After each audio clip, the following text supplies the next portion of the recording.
بسم اللہ الرحمن الرحیم۔ ناظرین السلام علیکم، اپنے چینل ممتاز جعفری آسان علاج کے ساتھ ایک مرتبہ پھر حاضر ہیں۔ بڑے کام کی ویڈیو پیش خدمت ہے جو آپ کے لیے بہت مفید ثابت ہو سکتی ہے۔ یہ سارے عوارضات میں نے لکھ دیے ہیں، یہ ساری تکالیف لکھ دی ہیں۔ ان کو دور کرنے کے لیے صرف چھوٹا سا کام آپ نے کرنا ہے جو ہر انسان آسانی سے کر سکتا ہے۔ چھوٹی سی گزارش آپ سے کرنی ہے کہ اگر آپ نے ابھی تک میرے یہ چینل سبسکرائب نہیں کیا تو سبسکرائب کیجئے، اور یقین جانیے آپ کی کوئی رقم نہیں کاٹی جائے گی۔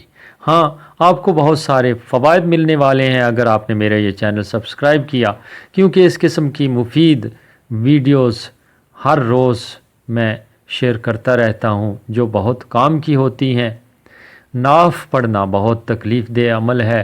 اس میں پیٹ میں شدید درد ہوتا ہے، لیٹے آرام آتا ہے نہ بیٹھے آرام آتا ہے، اور پیٹ بڑھنا بھی بہت ساری تکالیف کا موجب بن سکتا ہے، بہت ساری پریشانیاں لا سکتا ہے، بہت ساری بیماریوں کو دعوت دے سکتا ہے۔ اگر ہونٹ خشک ہوتے ہوں تو پھر بھی بہت پریشانی ہے۔ انسانوں میں بیٹھنا مشکل ہو جاتا ہے، انسان کا قے نہ رکتی ہو پھر بھی پریشانی کا باعث بنتی ہے یہ تکلیف بھی، اور نیند نہ آتی ہو تو یہ بھی صحت کے لیے بہت خطرناک ثابت ہوتی ہے۔ بے رونق چہرہ ہو تو کوئی کام اچھا نہیں لگتا، اور بچے ڈرتے ہوں تو وہ کوئی کام بھی سکون سے نہیں کر سکتے۔ یہ تمام عوارضات ہیں، یہ تمام تکالیف ہیں جو آپ دور کر سکتے ہیں صرف ایک چھوٹا سا کام کر کے۔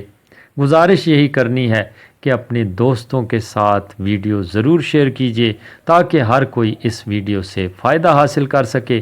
صرف ایک کام آپ نے کرنا ہے، فوائد بے شمار ہیں۔ یہ ساری تکالیف جو میں بتا چکا ہوں یہ آپ کی دور ہو سکتی ہیں، تو آپ کو بتاتے ہیں کہ وہ چھوٹا سا کام آپ نے کیا کرنا ہے جس سے یہ ساری تکالیف آپ کی دور ہو سکتی ہیں۔ آپ نے صرف ایک کام کرنا ہے، اپنی ناف کو تر رکھنا ہے۔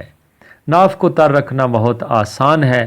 روزانہ رات سونے سے پہلے یہ عمل کیجئے۔ کوئی بھی تیل، سر پہ لگانے والا تیل اگر آپ کے پاس ہے تو انگلی تر کیجئے اور اپنی ناف پر لگا لیجئے، ایک بار، دو بار یا تین بار، اور اپنی ناف کو تر رکھیے اور ان تکالیف سے چھٹکارا حاصل کیجئے۔ بہت جلد آپ ان تکالیف سے چھٹکارا حاصل کر سکتے ہیں۔ مجھے امید ہے میری آج کی ویڈیو آپ کو بہت پسند آئی ہوگی۔